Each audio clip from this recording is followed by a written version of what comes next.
Okay, girls, so this lesson is lesson 3. We're going to be doing pages 16 to 20, covering forces. And this is the page where we finished off yesterday. And what we're going to be looking at is just a follow-up. And we're actually starting at the bottom of page 16 with this investigation, looking at what is the relationship between normal force and friction. So I just want to remind you again what we mean by normal force. So when you have an object that's resting on its surface, you have the weight of the object, and we just give it this symbol FW as you see over here. Okay, and I said yesterday other symbols that we can give it is FG for gravity as well. That's just the symbol that we give. Normal force, the F stands for force, and we put a subscript N for normal. So when you have an object that's resting on a surface like that, you can calculate the weight, and the normal force will be equal in size to the weight. So just how do we calculate the weight? Well, there's a little formula that says mass times gravity. The important thing about the mass is that it needs to be in kilograms. Okay, so if we again look at an example, let's say this was a 2 kilogram mass. We'd have to go 2 multiplied by the value of gravity for now is just 9,8, close to 10. So that answer is going to be close to 20. You can get a calculator and work it out. It's going to end up being 19,6 newtons. So that's something for you to just think about, ponder about. How do we work out the weight of an object? So weight is a completely different concept to mass in physical science. And so that is your weight of your object. Okay, so for now, they are equal in size, but in opposite directions. Okay, normal force is just the upward force that the surface exerts on the object. Okay, and just to highlight that, this was the normal force we looked at yesterday. It always acts perpendicularly to the surface that it's resting on. Okay, and then we had that free body diagram, which I'll come back to. And so I'll come back to the start of this question. So let's say we have a situation like this, where we've got a block. Okay, it's resting on a surface. It's not a smooth surface, so there's a little bit of friction. So this is not smooth at all. Let's say it was a rough surface and we're pulling this block across. How many of you remember what this apparatus is called?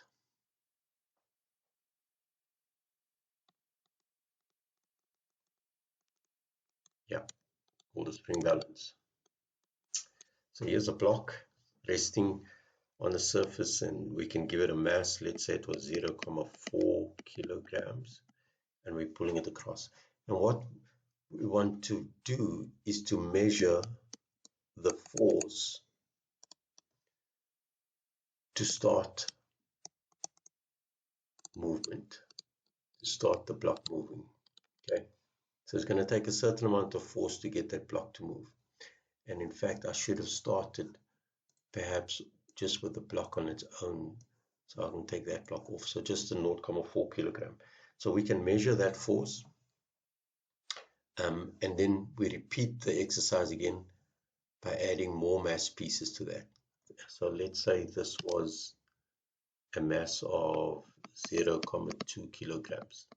That means the total mass then would be 0.6 kilograms. So you can perhaps figure out, well, I need a bigger force or smaller force to get 0.6 kilograms to start moving. Okay, so that's really what this particular investigation is about, is having a mass piece, pulling it across the surface, and taking the reading for the force on the spring balance that we need to get the block to start moving. Okay, that in a sense is the force of friction that we're actually going to be measuring. Okay. Before we get to that exercise again, let's just pause once more and think about this block that we're talking about.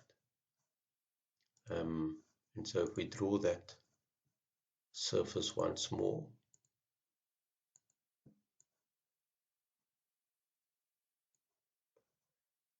let's say we had our block. I actually want to ask you and just to remind you what we mean by a free body diagram. So that was what we were looking at. And we had a force, and this I'll just call it the pulling force. And I want you to think about what are the other forces acting on this block. Well, the one force is going to be the weight. And because the block is resting on the surface, there's an upward force. And notice I'm trying to draw the two equal in size. That upward force is what we just call the normal force. Okay. And there was another force that's acting in that direction. That force is drawn a little skew. And that's called the force of friction. Now, one thing, if you haven't picked it up yet, we said before that the force of friction acts in the opposite direction to the pulling force. Acts in the opposite direction to the motion. Okay, so friction is opposite to the motion or the movement. So if this particular block is going to be moving to the right, friction will be to the left. Okay, that is not a free body diagram. That's a diagram with the block in the middle. A free body diagram, which I'll do down here, is simply drawing the block as a dot and showing the forces acting on it.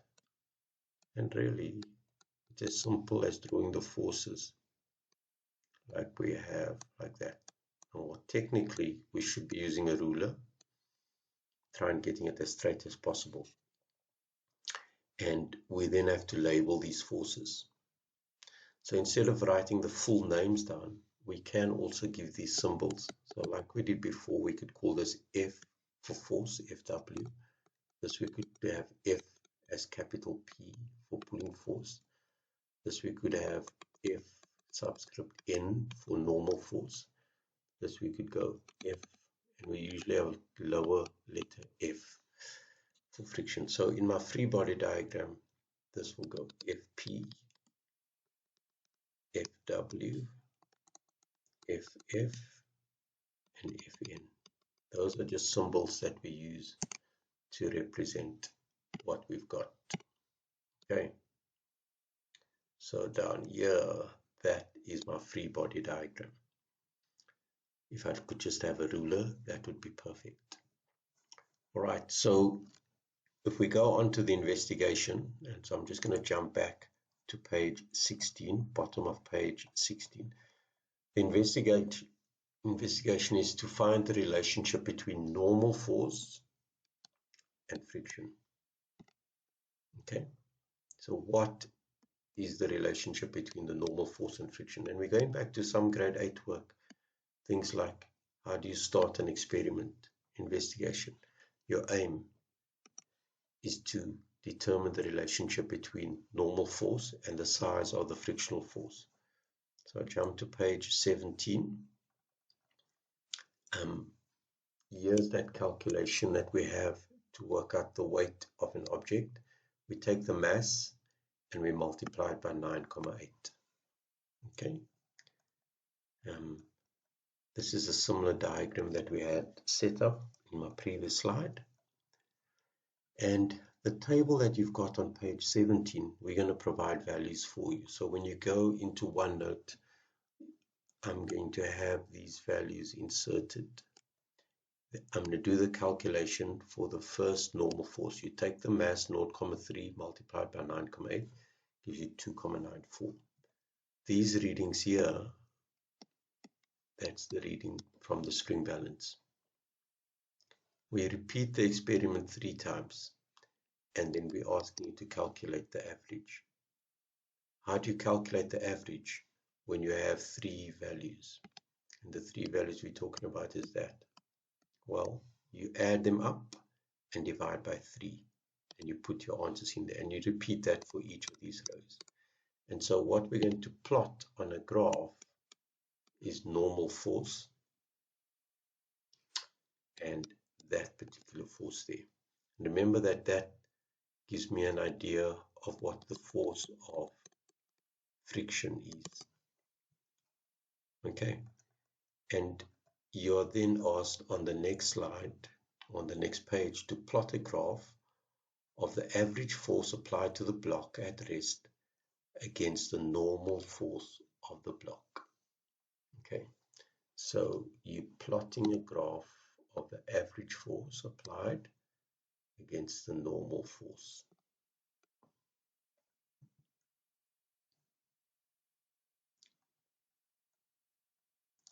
And I want you to think about what is the dependent variable, what is the independent variable. So on the graph paper, what I'd like you to do is to put on the horizontal axis the normal force. So we fill in the label, and that must be newtons. And on the vertical axis, I'd like you to put on the applied force.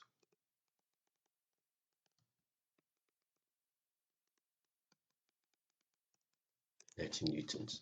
So if I just jump back to see what the values were, so the normal force, you can see 2,94, and then it goes up, and you have to work out other values as well for this here is your applied force. Okay, so this is the applied force. And if I go to the next page, just think carefully about how you're going to plot that, and values that need to go along there. Don't forget you need a heading for that. So that's going to be your exercise. Complete the graph, answer the questions. I've given you a hint about what is the dependent and the independent variable by putting the labels onto the graph. Okay, so that's on page 18. Page 19, very easy. Draw a labeled free body diagram, which I've done. You can go back on this video and you can actually see the free body diagram. And then for you to answer questions 2, think about why the weight on the block is being changed when the aim of the investigation is to find out how the normal force affects friction. Also, why do we take 3 readings and then a calculated value? And then what is the shape of the graph? What does the shape of the graph tell us about the relationship? And then on the next slide,